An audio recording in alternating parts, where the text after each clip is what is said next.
Hi friends, welcome back to my YouTube channel. Thank you so much for being here, and if you haven't yet subscribed, please subscribe. And today I'm so happy. I'm here with someone very special. Special in the sense that we were just talking before this, and I was telling her how she's such a ray of sunlight, you know. She is right now battling with cancer, but when you talk to her, she's so happy, you know. She is literally a ray of sunlight.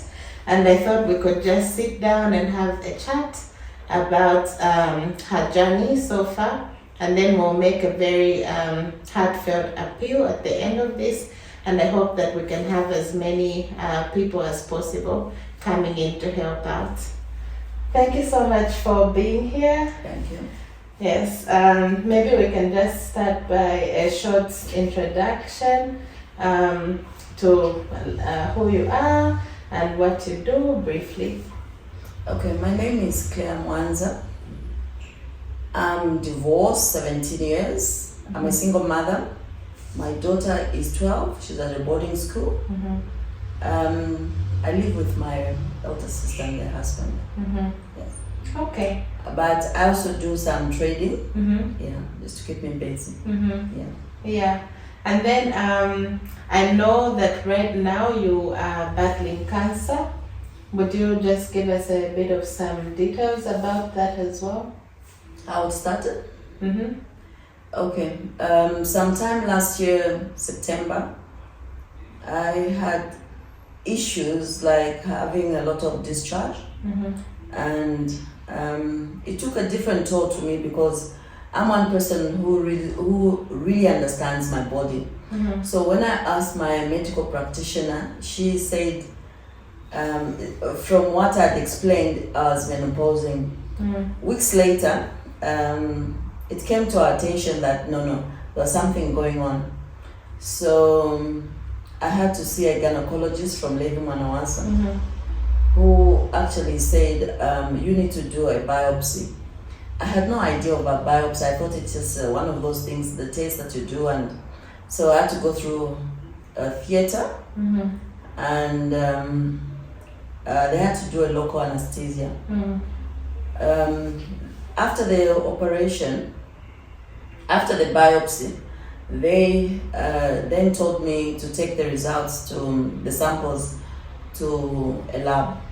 2 weeks later, from Few Lab, it was diagnosed that yes, there were symptoms of cancer cells, and then that I had to go and seek medical treatment from Cancer Disease Hospital. That is about September last year. When I got to Cancer Disease Hospital, the doctors there said, well, we need to do also our own findings, which they did. And with the tests, I had to do the liver, the kidney, the CT scan, the abdominal, the pelvis, the what. And a week later, the results came out positive, which showed that I had cancer of the vulva, and it was in the 3rd stage.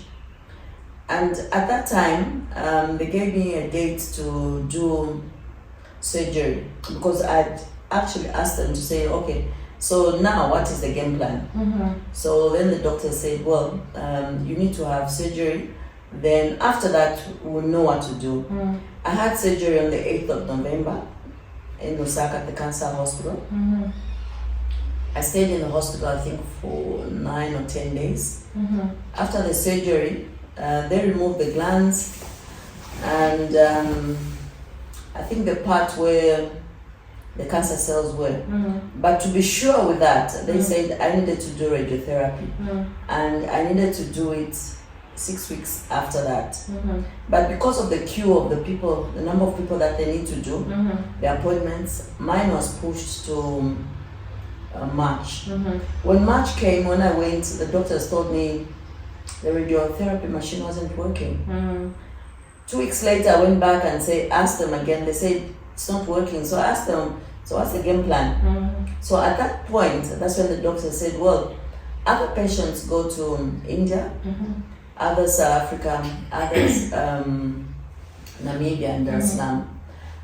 Tanzania became easier for me because I looked at the mode of transport, rail, train, and the air. So they gave me the name of the hospital, which with the help of the cancer disease hospital doctors and the doctors from there, they did communicate, and they came up with a plan to do it there. So I'm supposed to do 32 weeks, 32 cycles of treatment on the machine, which means about 6 to 8 weeks. But I need to go with a bedside. So if you ask me what I'm eating or what I'm doing with my life, the moment I was told, the first thing that came in my mind was anything is possible with God. And at that time, for me, if you ask me what I do, what help I would help others is to have faith in God, your mindset. What does your mind tell you? What do you figure your life to be? And the people that you associate with matters a lot. Are they negative? Are they positive? If they're negative people, move out from there. Find yourself with people who are positive, people that will give you life. Not people who are very negative. Yes, they'll always be there. But it's up to you to work it out. And also the type of food. What type of foods are you eating? Is it the junky food? Or the normal back to Eden foods? For me, I was one person who really liked sugar. And if I'm very hungry and I needed something to drink, the first thing I do is a sugar solution. But with the cancer coming on the scene, I've Googled, and I realized that the cancer cells actually feed and multiply faster on sugar and wheat products. So on those, I've actually cut down. I eat more natural foods. Junk foods, maybe once in a while. Yeah. And it's nice that you're giving us all of these tips, because I know that people even do, when you go to the hospital, they'll mistake you and say, who is the patient here? Because they're so vibrant, they're so happy. 6 weeks after my operation, I went back there, so I went for a review. So the nurses came, so we're queuing up. So the nurse says, all the bedsiders move out, we just need patients. So I just stood there. And I looked at this nurse, I said, does this nurse really know me? Then she asked, I said, yes, Nimvela. No, my file is inside. What's your name? So when I told her, then she went and said, but you don't look like a patient. I said, no, so a patient needs to look frail. For me, life goes on. I like myself, yes, and I believe in God. Everything is possible, For me, I look at Job. If you look Job in a Christian point of view, Job suffered, but in the end he was rewarded. He lost everything, but he never cursed God. He still had to hold on to God. My favorite scripture, if I tell you today, Jeremiah 33 verse 3, it says, call unto me, and I'll show you greater things that you know not. So for me, I call upon God. Yes. And really, that's what keeps you going. Yes. In times where maybe like now that we are trying to fundraise to go to Tanzania, and then it seems like maybe the funds are not coming in so quickly, what keeps you positive that definitely you'll get to testify? Okay, what had happened to me, I was telling myself and my friends, I said, look, if I'd known that the cancer machine, radiotherapy machine, will not work up to this time, I should have gone by now. Because I think at that time I was relaxed and I knew, well, the machine is there. But just to find out that the whole Zambia, even the private hospitals don't have that machine. That machine is only found at UTH. And so it took me backwards. So for me, I'm back to my normal life. I try and do what I can find out what I can supply here and there. Yes, it keeps me going. Yes. And your daughter, it said like, yeah, your My relationship with your daughter. My daughter is in a boarding school in Katondo Girls. And at the time when I was waiting to have surgery, you know how it is, you're on the phone, you don't know I've been diagnosed. At first when the doctors told me, I actually said no until after she writes her grade 7. And days before she could even write, she just came crying and she said, Mom, you need to tell me the truth. What is wrong with you? What are you sick of? At that time, yes, I told her the truth. And she cried. If you ask me, yes, did I feel hurt? I felt I told her something that I was keeping away from her. So that she should know that life is not rosy all the time. She only asked me one question. So if you die, who's going to look after me? Then I just said, God. God will provide somebody to look after you. Yes. And how much do you need to go to Tanzania for this treatment? Average, I need $6,000. Yeah. $6,000. Medication alone is 2,600. Then you've got air, freight, food, lodging, transport to and from, and I need to go with the backside because I don't know how the reaction will be. Yeah, so I can't go alone. Yes. Yeah. So how much have you raised so far, and what's the balance which people can help? I have raised like 59,000 kwacha. I still need 60,000 kwacha. Yeah. 60,000 kwacha. Yeah. Okay.